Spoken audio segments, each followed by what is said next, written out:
Bueno, volvió al PIT-CNT después de, ¿cuánto estuvo? Un mes y medio. Sí, en la función de presidencia del PIT-CNT, aproximadamente un mes y medio, correcto. ¿Cómo fue volver? ¿Con qué se encontró? ¿Los compañeros cómo lo recibieron? Bueno, la verdad que nosotros habíamos agradecido públicamente un nivel de respaldo importante de la mesa representativa, en donde participan las compañeras y compañeros que representan a las filiales que componen el PIT-CNT, en la más amplia diversidad de sindicatos y opiniones políticas, digamos. Se manifestó allí un respaldo importante y lo mismo fue a la hora de finalizar esa solicitud de licencia, ¿no? Nosotros cuidamos las formas, del mismo modo que la licencia fue solicitada en el secretariado y en la mesa representativa, al final de este proceso hicimos lo mismo y prácticamente fue unánime, digamos, la acogida, digamos, de volver a las funciones normales del PIT-CNT. Prácticamente unánime. ¿Quién se opuso? No hubo oposición. Ah, bien. Bien. ¿Y qué fue lo que pasó ese día, el día que tuvo el accidente que tuvo? Bueno, como todo ser humano, tenemos, digamos, a veces dificultades, problemas. Se juntaron bastantes circunstancias en lo personal. Tuve una situación en la cual pasé una noche anterior bastante compleja por algunos problemas. De todas maneras no quise faltar a mi trabajo y dormí una hora, fui al trabajo, trabajé bien, y bueno, a la salida lo que sucedió y que ya es público y notorio, que yo pedí, digamos, disculpas, reconociendo, digamos, la responsabilidad que tenemos en todos los planos, por esa situación, digamos, en un segundito lo concreto, digamos, del siniestro, pestañeamos, nos dormimos un segundo y bueno, ahí fue que de alguna manera el auto se inclinó, nosotros quisimos frenar, pero en vez de frenar, digamos, teníamos el pie en el acelerador y bueno, eso fue lo que sucedió, ¿no? Pero bueno, para mí es un hecho triste, un hecho lamentable, digamos, que yo asumí la responsabilidad, me acogí, digamos, a lo que en su momento resolviera el Poder Judicial, colaborando con él mismo. Él mismo dictó, porque es una falta lo que sucedió, determinada pena, que la cumplí a cabalidad y de sobra, inclusive. Así que, en definitiva, en ese sentido, yo di por superado ese elemento desde el reconocimiento, desde la modestia, pero también desde la dignidad, y cumplí con lo que estaba establecido a conformidad de todo el mundo, digamos, ¿no? ¿Usted iba a ir a trabajar alcoholizado? ¿Tuvo algún tipo de No. crítica en la interna del PIT por eso? No iba a trabajar alcoholizado. Iba a trabajar con una hora de sueño, pero no alcoholizado, ¿no? Bueno, pero usted la espirometría le da positivo. Claro, a la salida fue después del trabajo. Ah, bien. Pero ¿y a dónde se dirigía cuando usted iba en el auto? Prefiero no abundar, digamos, en detalles. Usted recién me dijo, yo no quería faltar a mi compromiso de ir a trabajar. No estaba yendo a trabajar. Eso fue en la mañana temprano, claro. Bien. Yo terminé ahí con una serie de cuestiones que tuve que encarar sobre las 4 de la mañana y a las 5 de la mañana me levanté para ir a trabajar, pero ahí no tiene nada que ver, digamos, el alcohol, ¿no? Dentro del PIT, en el momento en que se dio esa situación, hubo como miradas diferentes. ¿Cómo lo manejaron eso internamente? No, miradas diferentes no. Todo el mundo en general estuvo de acuerdo con que yo reconocí de inmediato la responsabilidad. Todo el mundo estuvo de acuerdo con que, digamos, pedí disculpas de lo sucedido, y además eso se reflejó en que todo el mundo, digamos, acordó con otorgarme esa licencia que yo requería para procesar algunos algunas cuestiones que tenía que resolver en mi propia dinámica. ¿Usted había tomado por problemas familiares? ¿Cómo, perdón? ¿Usted había tomado por problemas familiares? Sí, yo no quiero ahondar en eso porque tampoco puedo dar, digamos, demasiado detalle, digamos. Pero la verdad que lo que yo recibí es una solidaridad muy importante de todas las compañeras y los compañeros, ¿no? Se perdió la campaña por el referéndum, por lo menos la última etapa. ¿Cómo fue mirarlo desde su casa? Bueno, yo tuve una actitud en esa licencia, digamos, de manejarme con una extremada discreción. Prácticamente, a pesar de la insistencia, digamos, de los trabajadores de los medios de comunicación y de los propios medios, yo no salí públicamente. Eso no significa que me perdí la campaña, ¿no? Porque, en definitiva, la licencia estrictamente a la que me acogí era a las funciones de presidente del PICNT, que requiere, digamos, que también tiene que ver con todo un proceso de salida pública en representación del PICNT. Yo no tuve ni licencia ni a nivel de la UNRWA, que es mi filial, ni en la militancia. Por tanto, algunas labores, aunque tal vez mucho más discretas, yo por suerte pude desarrollar para el referéndum, ¿no? Cuando el Frente pierde en 2019 en el balotaje, la diferencia de votos fue tan chica, bueno, un poco más de 30.000, ¿no? Que mucha gente empezó a buscar los pequeños detalles de la campaña que habían hecho que el Frente perdiera, porque era tan chica la diferencia que capaz que se podía pelear algún voto más si no se hubieran cometido ciertos errores. Eso es lo que decía como la dirigencia. Todo esto llevó después a una autocrítica del Frente, que algunos dirán que se hizo más, se hizo menos, pero hubo una autocrítica del Frente Amplio. ¿Usted hace alguna autocrítica en este sentido? ¿Usted cree que este hecho puede haber llevado a que alguna persona que se podía volcar por el sí se terminó volcando por el no, terminó votando en blanco? Sí, yo hice autocrítica pública, pero no encuentro una conexión causal, digamos, entre este acontecimiento y el resultado. Es más, si uno analiza, digamos, en toda la trayectoria de este proceso, desde que aquí, con el método de la unidad sin exclusiones, resolvimos ir a un referéndum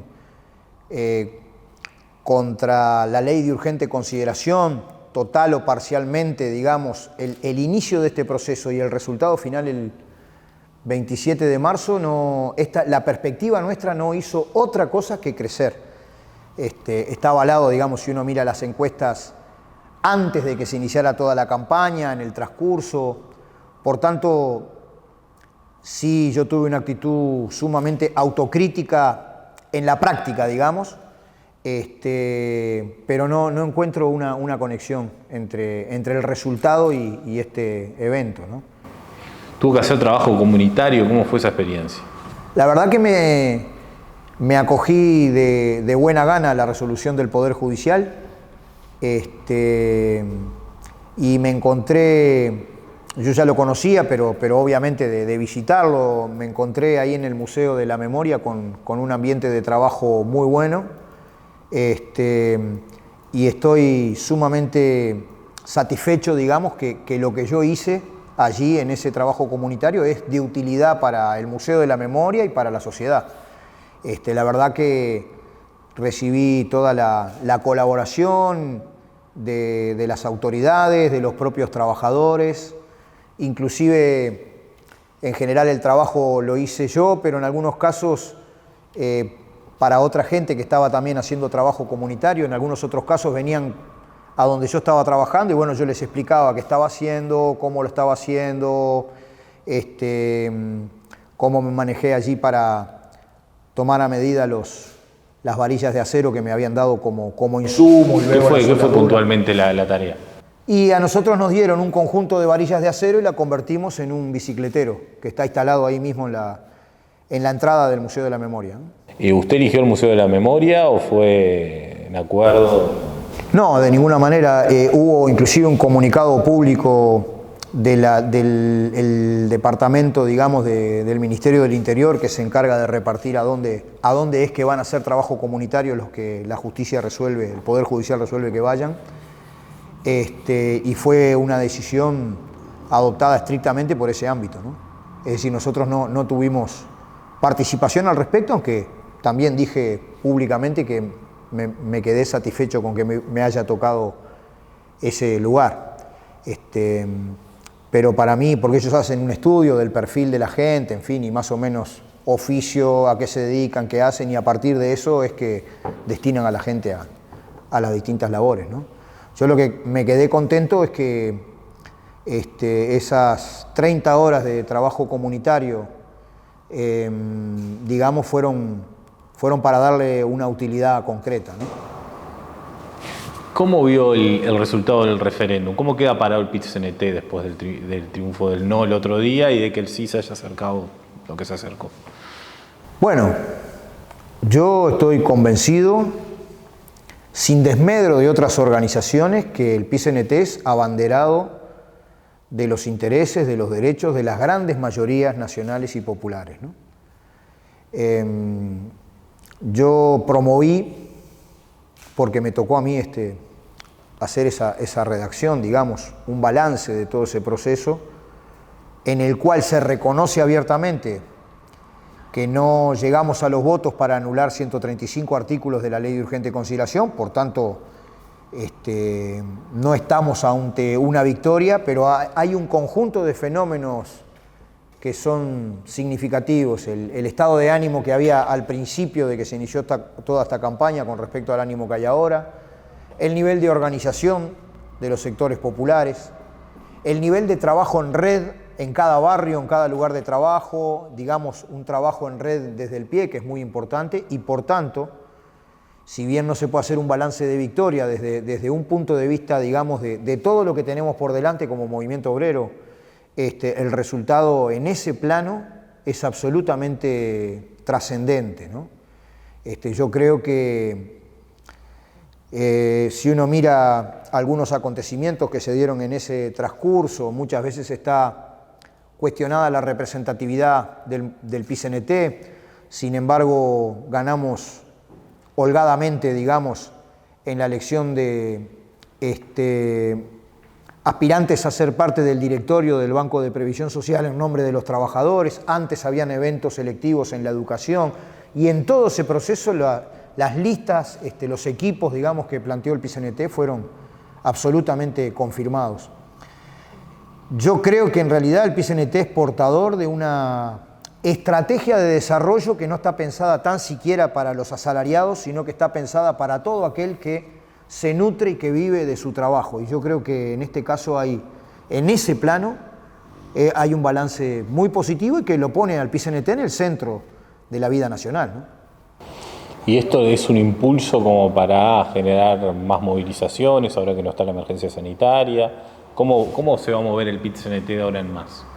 Bueno, inclusive durante toda la emergencia sanitaria es de destacar que a nivel mundial el PIT-CNT ha sido una de las centrales más movilizadas del planeta, porque ya en el 2020, cuando no había para el 1 de mayo movilización de tipo alguno, es cierto que nosotros, por un criterio de responsabilidad, no hicimos un acto, una concentración masiva, pero tú recordás que hicimos una enorme caravana, lo mismo hicimos en el 2021. Entonces, yo creo que si uno analiza, digamos, la agenda que se viene, el problema que está habiendo en detrimento de los ingresos de la gran mayoría de la población, la suba de los precios, que hay algunos sectores que inclusive hoy están planteando públicamente que dudan de que se apliquen los resultados de los consejos de salario, que para nosotros son palabra sagrada, es decir, los convenios son para cumplirse. Si el sector patronal y el sector trabajador pactan un convenio con determinados ajustes y eso que pactan se cumple a rajatabla, ¿no?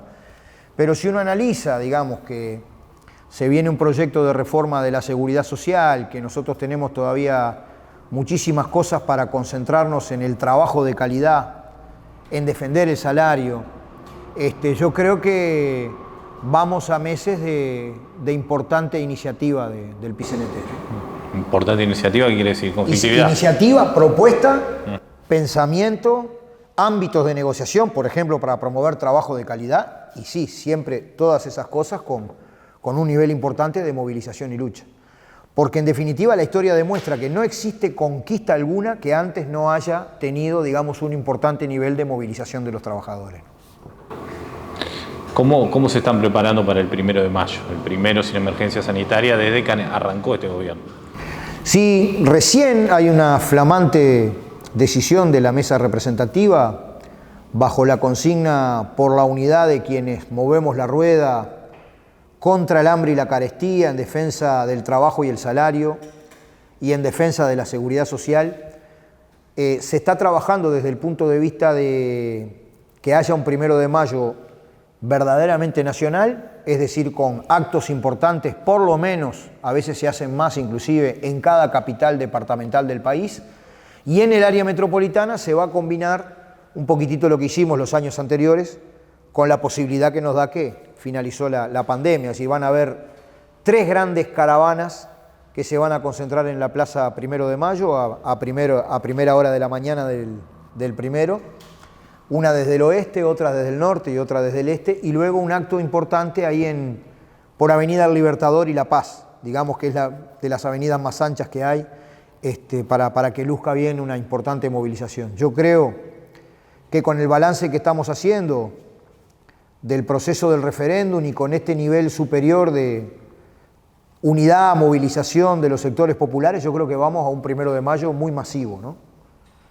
Bueno, se está trabajando además para eso. En la campaña del referéndum hubo algunos actores del PIT-CNT que se mantuvieron sin dar opinión, por lo menos, que fue el caso del sindicato policial. ¿Cómo quedan ahora trabajando todos juntos después de una campaña que fue bastante dura, con acusaciones de mentiras de un lado y del otro, con todo lo que fueron las denuncias por abuso policial, donde el sindicato desmintió por su parte lo que se decía de la campaña del sí? ¿Cómo queda la relación acá dentro de este secretariado? Tú sabes que creo que últimamente ellos no están participando tan activamente en el secretariado, aunque sí en la mesa representativa. Este fue un tema que inclusive se analizó hasta en el Congreso, en el ámbito superior del PIT-CNT, que es el Congreso. Y bueno, tú recordarás que en el Congreso de alguna manera hubo una mayoría muy amplia, digamos, que no estuvo de acuerdo con la expulsión de uno de los sindicatos policiales, porque hay varios, ¿no? Y yo tengo esa posición. Yo soy sumamente respetuoso con la diversidad de opiniones que hay en el movimiento sindical, porque esto es una unidad sumamente amplia. Acá hay gente de todos los sectores filosóficos, religiosos y políticos. Lo que sí sostengo con mucha firmeza no es que una organización pueda sostener, de acuerdo a su leal saber y entender, tal o cual opinión. Pero lo que no se puede es ir contra las definiciones del PIT-CNT. Con esto te estoy poniendo una vara, digamos, en tanto y en cuanto la dirección actual de cualquier sindicato no vaya contra decisiones legítimamente adoptadas en el PIT-CNT, no hay inconveniente. ¿Y eso no pasó en el referéndum? Yo creo que están en una raya, digamos, compleja, digamos, porque como sindicato tú decís, policial, ¿no? Claro, han habido algunas señales. Yo no te digo que haya habido tal vez una declaración, una cuestión, pero a veces han habido algunas señales de demasiada, tal vez, connivencia entre las jerarquías del Ministerio del Interior y el sindicato, ¿no? Cosa que otros sindicatos policiales están criticando hoy, por ejemplo el sindicato de Maldonado, otros sindicatos, ¿no? Nuestra función aquí, digamos, con independencia hasta de nuestra legítima postura, me refiero al rol, vicepresidencia, secretaría general, presidencia, nuestra función aquí es tratar de generar los mecanismos para que se exprese la democracia sindical y tratar de surcir y coser la unidad con todo el mundo. ¿Y ha tenido algún encuentro con la presidenta del sindicato para hablar de esto? Últimamente no. ¿Y lo piensa tener? Yo creo que sí, que vamos a ir a algunas conversaciones. Otro de los sindicatos que se mantuvo un poco al margen fue ADEOM, sobre todo por Ripoll, que incluso dijo que, incluso habló del referéndum, que estaba de acuerdo, que no. ¿Qué pasa con ese sindicato también? Bueno, pero Adión participó, digamos, tanto en la campaña de recolección de firmas como en el esfuerzo que hizo el movimiento sindical para que la gente vote sí. Yo no tengo elementos que acrediten otra cosa, ¿no? No sé.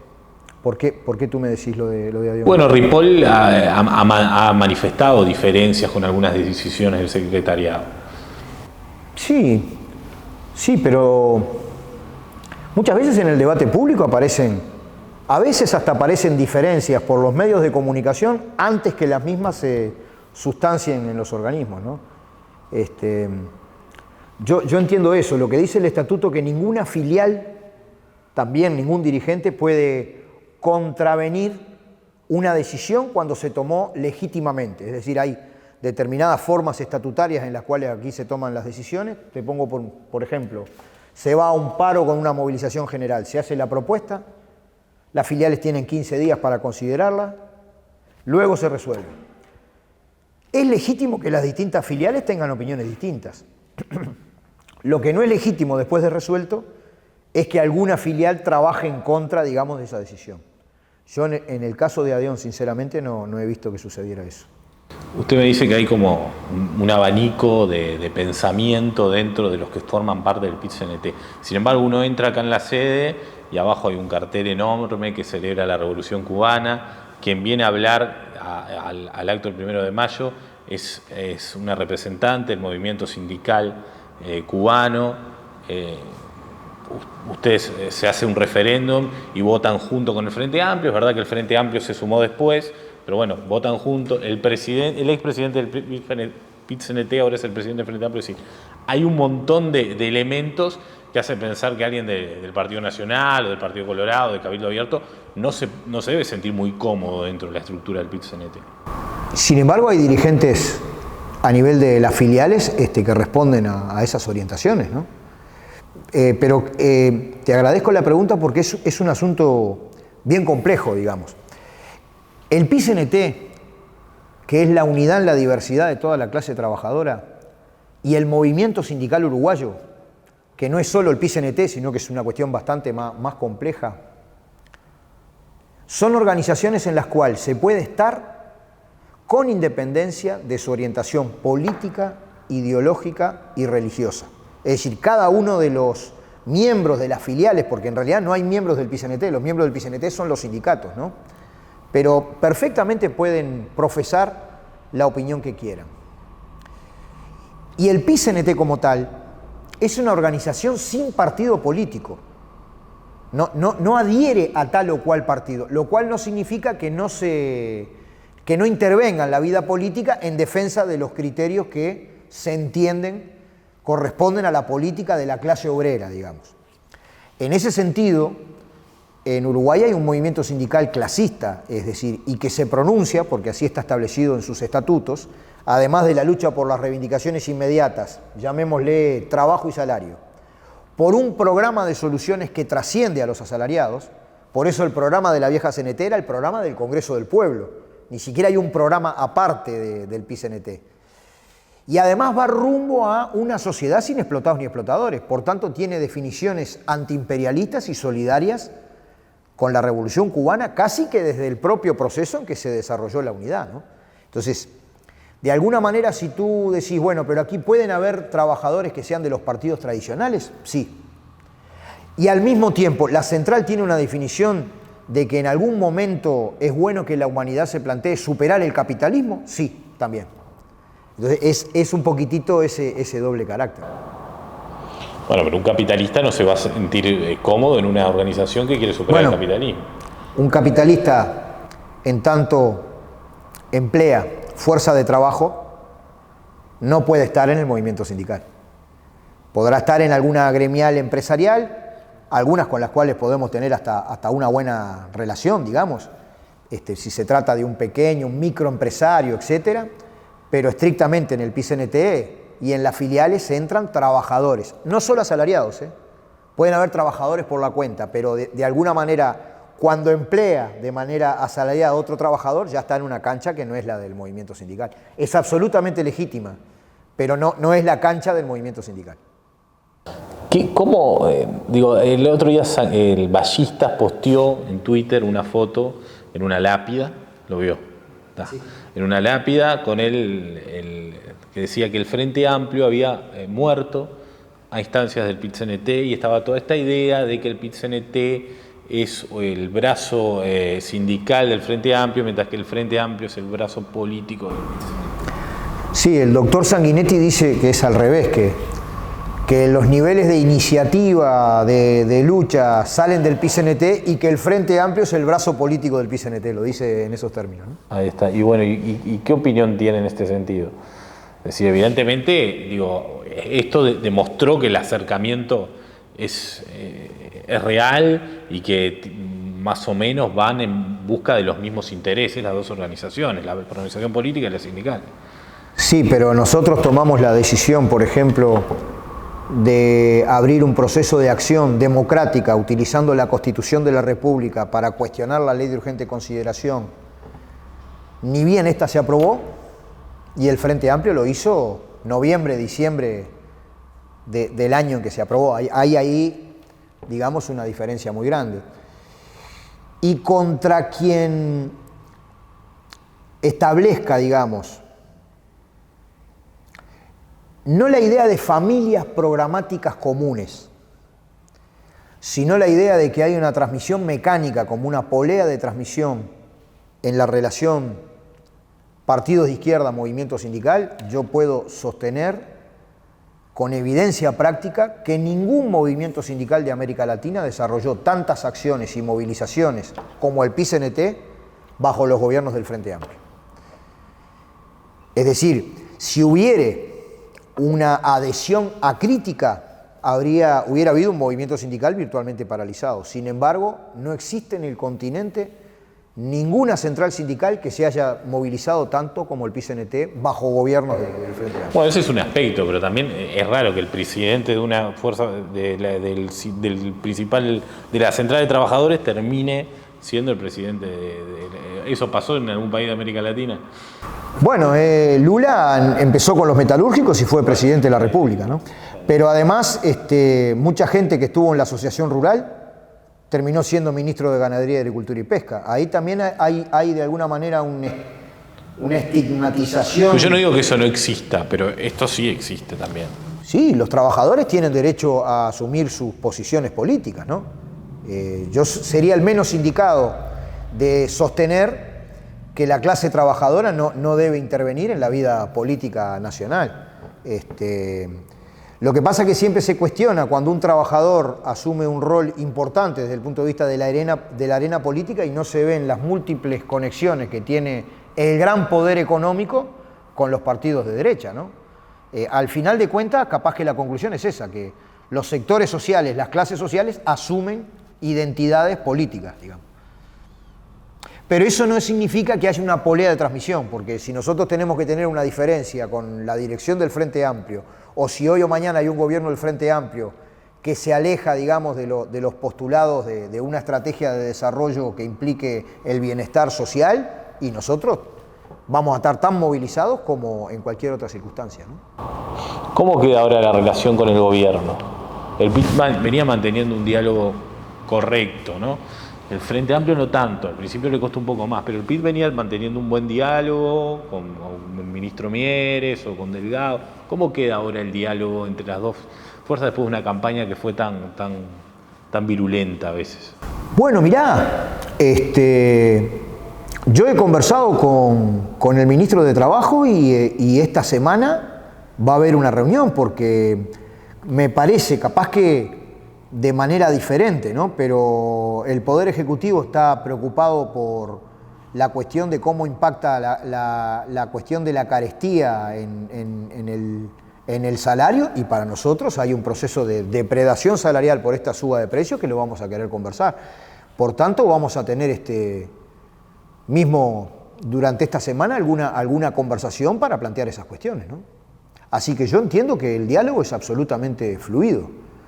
Porque uno no dialoga con quien piensa exactamente igual, y es de perogrullo afirmar las diferencias que hay entre algunos postulados del Poder Ejecutivo y las aspiraciones del movimiento sindical. Bueno, van a quedar patentes en el 1 de mayo. Ahora, ¿esas diferencias dificultan el diálogo? Para mí, de ninguna manera.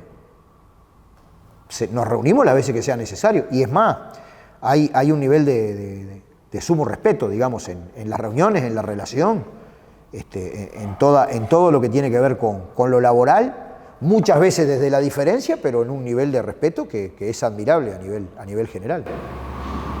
¿Sintieron de alguna manera que al meterse el Frente Amplio en la campaña quedó relegado el papel del PIT-CNT? Es decir, cuando habían debates, eran debates entre dirigentes políticos. En un momento creo que hubo algún reclamo por parte de Olivera, creo que lo dijo, de que los que estaban debatiendo eran personas que no habían estado desde el inicio con la idea del referéndum. Sí, pero eso es un problema que tiene que ver más con los representantes políticos que con los actores sociales, ¿no? Muchas veces distintos representantes políticos estaban dispuestos a discutir con otro representante político, pero no querían discutir con un militante del movimiento obrero. La verdad que para mí es formidable y corresponde una enorme felicitación a todos los militantes de los movimientos sociales que se fueron a los barrios a hablar con la gente, ¿no? Es decir, en ese plano que para mí es el central, el protagonismo de los movimientos sociales fue fundamental. ¿Cree que eso tuvo implicancias importantes en el resultado? Sin duda, porque es un método además que perdura. Es decir, si nosotros queremos defender el trabajo, defender el salario, defender la seguridad social, pero además queremos como centro de una estrategia apuntar a que todos los sectores populares nos pongamos de acuerdo en alguna serie de vectores programáticos de por dónde hay que cambiar el país para que haya trabajo de calidad, se supere la miseria, la pobreza y la desigualdad, que es lo que está creciendo ahora, y tenemos en un horizonte, no importa cómo se llame al final, pero convocar algo así como un gran Congreso del Pueblo que elabore estos vectores programáticos, ese nivel de capilaridad, ese nivel de diálogo en los asentamientos, en los barrios, en cada lugar, en cada capital, es clave. Y es el producto más importante que nosotros tuvimos de esta campaña. Y la campaña macro, la que hizo Valenti, en la que coordinó Valenti, ¿cómo la vio? Yo pienso que fue una contribución enorme a la campaña, ¿no? Valenti. Sí, sin duda. La verdad que suscitó muchas críticas al principio por el papel que tenía se había alejado del Frente Amplio en los últimos años, fue bastante crítico con el último gobierno de Vázquez. Bueno, eso lo que demuestra que esta no fue una campaña frente amplista, digamos. Porque Valenti es un actor, digamos, que está fuera del marco del Frente Amplio, ¿no? Pero yo, observándola, como vos decías, además que milité en barriadas, en cosas de ese tipo y en otras cuestiones de la campaña, sin desmedro de quienes actuaron, que pusieron mucho esfuerzo y mucho amor en la labor propagandística, digamos, previa a que la comisión conversara con Valenti, desde mi perspectiva, hubo un antes y un después desde el punto de vista comunicativo, especialmente en las redes, de su participación en este asunto, ¿no? Que además fue una participación honoraria, militante, porque estaba convencido de que era una lucha justa. No se le pagó nada a Valenti. No, que yo sepa, ¿no? Yo no estuve en las labores, digamos, de la Comisión Nacional, pero siempre él dejó claro que su participación era honoraria. Bueno, ¿y cómo sigue su trabajo dentro del PIT de acá en más? ¿Ya está totalmente integrado? Sí. Tuvimos, hace un tiempo ya que estamos en la militancia, digamos, pero sí yo honré mucho el criterio, el acuerdo, la solicitud, que de alguna manera al principio tuviéramos una militancia sin aparición pública, podríamos decir, o discreta, podríamos decir, ¿no? Pero bueno, ahora el centro es preparando un gran 1 de mayo y lo principal, ayudar a convertir a la organización de la clase trabajadora en un vector de una estrategia de desarrollo para la gran mayoría de nuestro pueblo. Que diversifique la matriz productiva, que no se quede en una distribución del ingreso más justa, sino que apunte a la distribución de la riqueza y que todo eso se haga con la más amplia participación popular. Eso implica un movimiento sindical de cara al conjunto de la sociedad, al arte, a la cultura, a la ciencia, a los pequeños y medianos empresarios de la ciudad y el campo, a todo lo que pueda confluir en un proceso en donde no se le beneficien solo los Mayaoro, ¿no? Es decir, aquí en Uruguay creció la riqueza, pero se depositaron miles de millones de dólares en el sistema financiero internacional de las altísimas ganancias que algunos están desarrollando. Y ahora, en este curso, esas posibilidades de ganancia todavía se complementan con un mazazo a los ingresos de la gente, que es la carestía que hay, ¿no?